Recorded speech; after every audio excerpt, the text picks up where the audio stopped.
Welcome to the Banker Lamp. Please enjoy the video. You begin by eliminating software and power glitches.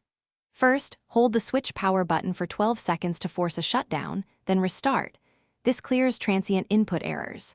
Next, detach the Joy-Con or disconnect the Pro controller and inspect rails, connectors, and buttons for dirt or damage because physical grime often causes phantom movement.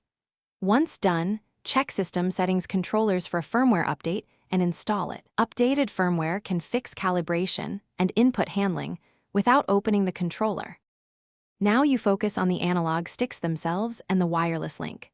Start by recalibrating. Go to System Settings Controllers, Calibrate Control Sticks, and follow on-screen prompts, because calibration often corrects offset drift.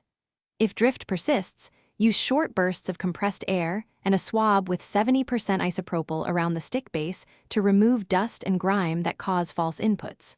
Finally, repair the controller using the sync button to rule out Bluetooth noise or pairing errors affecting stick behavior.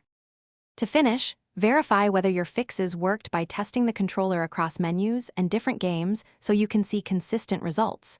Inconsistencies point to hardware issues. If cleaning and recalibration don't stop drift, plan a stick module replacement. Either install a plug-in replacement or solder a new potentiometer, because worn sensors are the usual cause. Make sure to reassemble and repair afterwards. If problems persist, perform a controller factory reset or seek repair or replacement. That's the key troubleshooting tip if DIY steps fail. Thanks for watching. If this was helpful, leave a like and consider subscribing. See you next time.